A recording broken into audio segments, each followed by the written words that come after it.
বারান্দায় দাঁড়িয়ে দাঁড়িয়ে পরপুরুষকে শরীর দেখানো শেষ হলে এক্ষুনি আমার রুমে এসে এক কাপ কফি নিয়ে আয়। এই বলে রোহান কয়েক কদম পিছু হটলেও আবারও পূর্বের স্থানে ফিরে এসে কড়া কণ্ঠে বলল, 5 মিনিটের মধ্যে যেন আমি তোকে আমার রুমে দেখি, আর যদি আমাকে আবারও তাগাদা দিতে আসতে হয় তাহলে তুই মনে রাখবি আজকেই তোর এই বাড়িতে শেষ দিন। রোহান এবার দ্রুত পা ফেলে সেখান থেকে বের হয়ে যায়। ছেলেকে রাগী স্বরে কথা বলতে শুনে সোফায় বসা অনামিকার বড় আম্মু উনি দাঁড়িয়ে যায়, কিন্তু ছেলেকে কিছু বলার সাহস পায় না, মনটা খারাপ করে বসে যায়। তার ছেলের আদেশ বাণী শোনার পরও অনামিকার কোনো নড়চড় না দেখে তার মনে মনে ভীষণ রাগ হয়। মেয়েটা কেন এত অবুঝ তিনি বোঝেন না। সে তো জানে রোহানের কথা না শুনলে তাকে আজ হয়তো তীব্র শীতের মাঝে ছাদে ঘুমোতে হবে। তাও মেয়েটা কেমন জিদ দেখিয়ে এক মনে বারান্দায় দাঁড়িয়ে আছে। সে নিজের কাপড়ের দিকে তাকিয়ে ভাবছে, কি এমন খারাপ ভাবে কাপড় পরেছি, নিচেও তো কেউ নেই, থাকলেও তো আমাকে দেখবে না, তাহলে কেন এত কথা শোনালো আমাকে ভাইয়া। সে চলে আসে রুমের দিকে। অনামিকা ঢুকতেই বুবলি বেগম ডাক দেয়। অনামিকা তার বুবলি বেগমের পাশে গিয়ে বসে। মেয়েটার চোখ দেখে তিনি ভালোই আন্দাজ করতে পারছেন যে কেঁদে কেটে একাকার তার চোখ মুখ, দুটো চোখের নিচে ফুলে গেছে।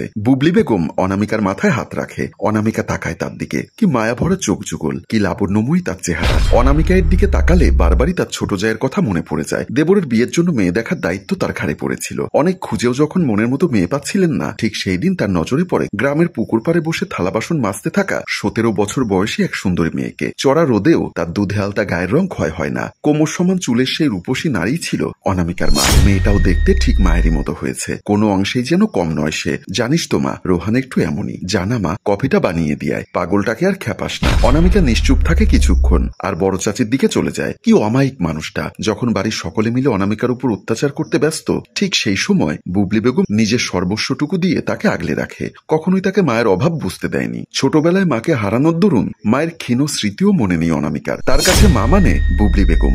বুবলি সযত্নে অনামিকার চোখের পানি নিজের আঁচল দিয়ে মুছিয়ে দিয়ে তাকে বুকের সাথে জড়িয়ে ধরে। তারপর মাথায় হাত বুলাতে বুলাতে বলেন, রাগ করিস না মা, মন খারাপ কাদের উপর করছিস? যারা তোকে মানুষ হিসাবেই গণ্য করে না, মনকে শক্ত কর, অনেক পথ তোকে পাড়ি দিতে হবে, একাই সংগ্রাম করে বাঁচতে হবে। অনামিকা চুপচাপ শুনে যায় বড় চাচির কথাগুলো। বড়ই মিষ্টি তার এই পাতানো মায়ের কণ্ঠ।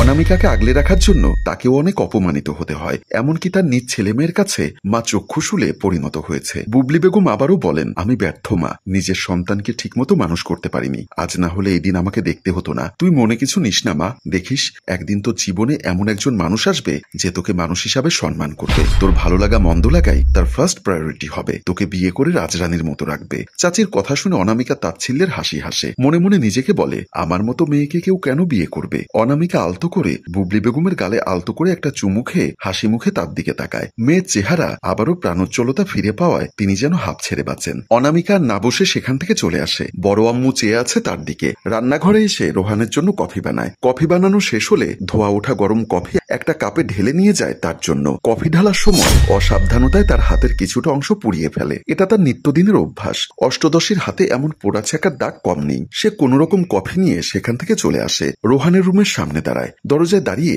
অনামিকা দরজায় টোকা দিলে ভেতর থেকে রোহানের কণ্ঠ ভেসে আসে, দরজা খোলা, ভেতরে আয়। ভয়ে অনামিকার বুক কেঁপে ওঠে। সাংঘাতিক লোক তার এই রোহান ভাই। একবার বাড়ির ইলেকট্রিসিটি প্রবলেম হয়েছিল দেখে মেকানিক ডাকা হয়েছিল। সেই মেকানিককে চা খাওয়ানোর অপরাধে বেল্ট দিয়ে কি মারটাই না মেরেছিল রোহান সেদিন রাতে। মারের চোটে অনামিকার মরমর অবস্থা। তারপর বুবলি বেগমের সেবায় সেবারের মতো বেঁচে ওঠে অনামিকা। তারপর থেকেই রোহান ভাইকে সে যতটা সম্ভব এড়িয়ে চলার চেষ্টা করে। আজ তার আরেক চাচার ছেলের সাথে সকালে, খুব ভালো চা বানিয়েছিস তো অনু, তোর হাতে জাদু আছে। অনামিকা হাসি মুখে চায় চুমুক দিয়ে বলল, ধন্যবাদ ভাইয়া। সেসব দেখে ফেলে রোহান। ঠিক সেখানেই খাওয়ার মাছ থেকে উঠিয়ে অনামিকার গালে সজোরে দুটো চড় মারে রোহান। ইসলাম অনামিকার বড় ভাই হলেও রোহানের চেয়ে 3 বছরের ছোট।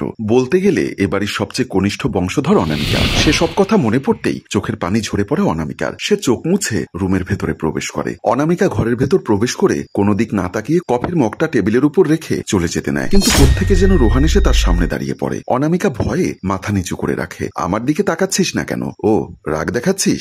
আমাকে রাগ দেখাচ্ছিস? কলিজা কত বড় হয়ে গেছে তোর? এসব কি ওই ইসলামের কুমন্ত্রণায় করছিস তাই না? অনামিকা কোনো জবাব তো দেয়ই না, এমনকি চোখ তুলেও তাকায় না। লোকটাকে সে মনে প্রাণে ঘৃণা করে। বাড়ির বাকিরা তাকে অপছন্দ করলেও তার মতো অহেতুক অপমান করে না। অনামিকার এমন ঠান্ডা ব্যবহারে রোহানের ভীষণ রাগ হয়। কিছু না ভেবে অনামিকার চুলের মুঠি শক্ত করে টেনে ধরে তাকে নিজের দিকে তাকাতে বাধ্য করে। ব্যথার চোটে অনামিকার চোখ বেয়ে পানি গড়িয়ে পড়ছে। তাতেও রোহানের রাগ একটুও ক্ষান্ত হয় না, বরং নিজেকে সংবরণ না করতে পেরে একটা দাবান চড় বসে অনামিকার গালে। চড়ের বেগ সামলাতে না পেরে অনামিকা খাটে পড়ে যায়। আমার সামনে এলে তোর মুখ ভার হয়ে যায়। কই, ইসলামের সাথে তো ঠিকই হেসে হেসে সময় কাটাস, আমার কাছে এলে তোর গায়ে এত জ্বালা ধরে কেন? ইসলামের কাছে এত মধু যে বারবার তার কাছেই ছুটে যাস? অনামিকা দাঁড়িয়ে দুহাতে তার কান চেপে ধরে। নিজের সম্পর্কে এত খারাপ কথা সে সহ্য করতে পারে না। রোহান সজোরে তার হাত টেনে ধরে। ব্যথায় আবারও কুকড়ে ওঠে অনামিকা। থুতনি ধরে বলল, শোন শালি, আজকে বিকালে আমার কিছু বন্ধুরা বাসায় আসবে। তুই বিকালের আগেই নিজ রুমের দরজা আটকে বসে থাকবি। আর যদি দেখি তুই রুম থেকে বের হয়ে আমার বন্ধুদের গায়ে ঢলাঢলি করছিস, তাহলে তোকে 100 টুকরো করে